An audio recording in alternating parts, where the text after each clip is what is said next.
Next June date ఎంత సుమారు అని గుర్తుందా? 6 7 జూన్ 6న సుమారు 6 నెలల కాలం ఉంది. ఈ 3 రోజుల్లో కొంతమంది సర్లే 5 నెలల్లో దీన్ని చదవడం ప్రారంభించేశారు. కొన్ని అధ్యాయాలు చదివేశారు. ఏమైనా సరే వారం రోజుల్లో కంప్లీట్ చేసేయాలి. ఈసారి ఫస్ట్ వచ్చిన వాళ్ళు మళ్ళీ ఫస్ట్ పోగొట్టుకోకూడదని, సెకండ్ వచ్చిన వాళ్ళు ఫస్ట్ రావాలని, థర్డ్ వచ్చిన వాళ్ళు ఏమైనా సరే మీ అందరికి నేను క్యాలెండర్ ఇచ్చాను. మరి చాలా రోజులు కష్టపడితే క్యాలెండర్ అయిందండి. ఒక్క రోజులో అలా ఎవరైనా మొత్తం చదివారండి?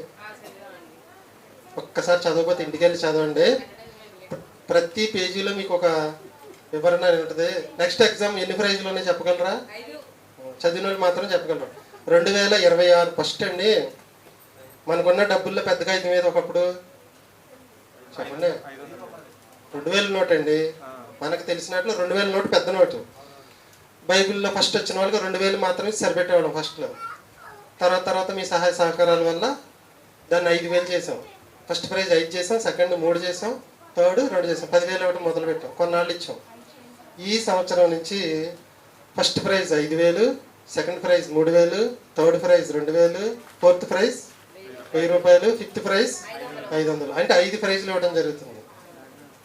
ఫస్ట్ కాకపోతే సెకండ్, సెకండ్ కాకపోతే థర్డ్, థర్డ్ కాకపోతే ఫోర్త్, ఫోర్త్ కాకపోతే ఫిఫ్త్.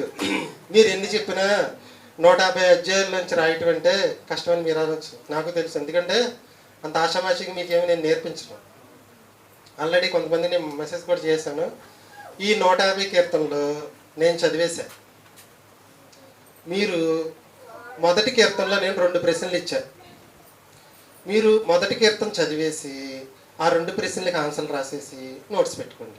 ఇక మళ్ళీ మీకు కీర్తన జోలికి వెళ్ళక్కర్లా. ఎగ్జామ్స్ అప్పుడు మీరు ఆ క్వశ్చన్ చదివితే చాలు. దాంట్లో నుంచి 100% ఇస్తాను.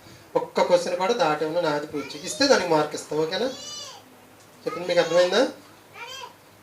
మొదటి కీర్తన చదవండి, చూద్దాం. దాంట్లో 2 ప్రశ్నలు ఉంటాయి. ఆ 2 ప్రశ్నలు మీరు ఆన్సర్లు రాసుకుని నోట్స్ పెట్టుకోండి. అలా 150 కీర్తనలు మీ ప్రశ్న. కొన్ని కీర్తనలు అయితే 7 8 కీర్తనలు కలిపి ఒక్క ప్రశ్న కూడా లేదు. నేనేం చేయను? వచ్చిన మ్యాటర్ మళ్ళీ వచ్చింది, వచ్చిన మ్యాటర్ మళ్ళీ వచ్చింది, వచ్చిన మ్యాటర్ మళ్ళీ వచ్చింది. నాకు తెలిసి యోబు గ్రంథం నాకు 8 రోజులు పెట్టింది ఒకసారి చదవటానికి. వెళ్ళట్లా, బ్రెయిన్లోకి వెళ్ళట్లా, జీర్ణం అవ్వట్లా. కీర్తనలు అనేది ఒక రోజులో అయిపోయిందంటే అర్థం ఏంటి? మ్యాటర్ తక్కువ, పొగట్టం ఎక్కువ ఉందని అర్థం. ఎవరిని పొగట్టం అంటే దేవుడిని పొగట్టం ఎక్కువ ఉంది. ఓకేనా? కాబట్టి ఏంటి నెక్స్ట్ ఎగ్జాము? తిమోతి 1, 2 మాత్రం తీవ్రంగా ఉంటాయి ప్రశ్నలు. అవన్నీ 8 అధ్యాయాలే కదా. అది చదువుకున్న వాళ్ళు ఫస్ట్ సెకండ్ వస్తారు. అర్థమైందా? 150 అధ్యాయాలు మీరు చదవాలి. ఎప్పుడు చదవాలి? నేను మెటీరియల్ ఇచ్చిన తర్వాత మొదటి కీర్తనలో 2 ప్రశ్నలు ఇచ్చాను అనుకోండి. ముందు కీర్తన చదివేయండి. ఆ 2 ప్రశ్నలకు ఆన్సర్లు రాసుకుని కీర్తన పక్కన పెట్టండి. కీర్తన చదవవసరం. ఈజీగానే ఉందా? కష్టంగా ఉందా? ఈజీగానే ఉంది. తర్వాత 1 తిమోతి 2 తిమోతి దాంట్లో మహాజ్ఞానం ఉంది. దాంట్లో కొంచెం కఠినంగా అడగడం జరిగింది ప్రశ్నలు. అండి 8 అధ్యాయాలే కదండి. 6 నెలలు ఉందండి. 6 నెలలు ఒకరోజు గడిచిన వాడు జియో వాడు నెలకు రీఛార్జ్ అంటాడు. ఎన్ని రోజులు? 28 రోజులు. 1.5 అంటాడు. 1.5 ఇస్తాడా? ఎవడు 1.45 ఇస్తాడు. ఇది అంతే. 6 నెలల ఎగ్జామ్ అంటే ఏంటి అర్థం? 6 నెలల్లో ఉందని అర్థం. దీంట్లో ఒక్క మాట చూపించి ముగిచ్చేస్తాను మీకు.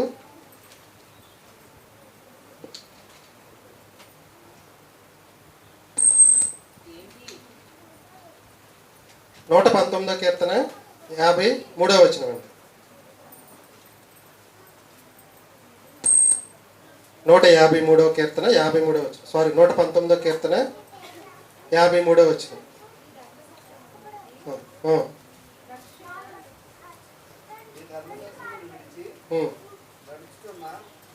పాటలు పాడుటకు నీ కట్టడలు నాకు హేతువులు అయినట్టు చూడండి. అంటే 53 తర్వాత ఉంటుంది చూడండి. 54, 55, 56 వచనాల్లో ఉంటుంది. 54వ వచనం చూడండి. పాటలు పాడుటకు, జాగ్రత్తగా చూసుకోండి అందరూ. పాటలు పాడుటకు నీ కట్టడలు హేతువులాయను. అంటే పాటలో ఏముండాలండి? ఖచ్చితంగా దేవుని కట్టడ అనేది పాటల్లో ఉండాలి. ఓకేనా? ఇప్పుడు నెక్స్ట్ ఎగ్జామ్ గురించి మీ భయం కొంత పోయిందండి? పోలేదా? పోయింది. ఇంకొంచెం భయం పోగొట్టినా మీకు ఫిబ్రవరి నెలలో కీర్తనల గ్రంథ జ్ఞానం ఉంది. గ్రంథ వివరణ ఏది సంవత్సరం?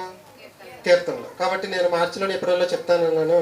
ఫిబ్రవరి ఫస్ట్ వీక్లోనే మీకు కీర్తనల గ్రంథ వివరణ అంతా చెప్పేస్తాను. దాంట్లో ఒక క్వశ్చన్ కూడా రాదు, ముందే చెప్తాను. అంటే గ్రంథ వివరణ అంటే ఇంకా చాలా ఈజీగా మీరు చేయగలుగుతారు. ఓకేనా? ఇది నెక్స్ట్ ఎగ్జామ్ గురించి మెటీరియల్ మీకు వచ్చే సండే అందరికీ ఇచ్చేస్తాను.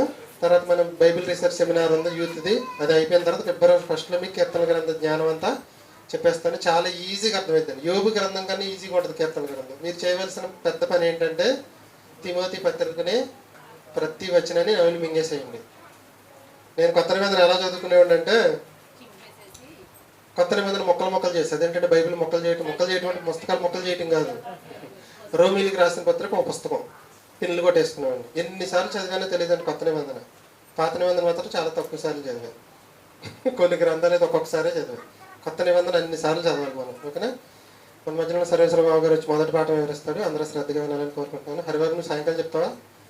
కోటేశ్వరి సర్వేశ్వరరావు గారు చెప్తారు. ఓకేనండి? ప్రసాద్ హరిబాబు సాయంకాలం చెప్తారు. టైం ఉంటే నేను చెప్తాను. అయితే కృష్ణ చెప్తావు. ఇప్పుడు నువ్వు సాయంకాలం చెప్తావా? ఓకే, సాయంకాలం చెప్తాను. మీ ముగ్గురు సాయంకాలం చెప్తాను. మీరు నాకు కొంచెం పాఠాలు హెల్ప్ చేస్తే ఇక వరుసనే పాటలు రిలీజ్ అయిపోతాయి. మా ఆవిడ నేను చెప్తానండి పొద్దున్న సాయంకాలం మీరు పాట చూసుకోండి అంది. అందుకే పాట అయిపోయింది. లేదనుకోండి పాఠాలు రాసుకుంటే కూర్చునేవాడిని.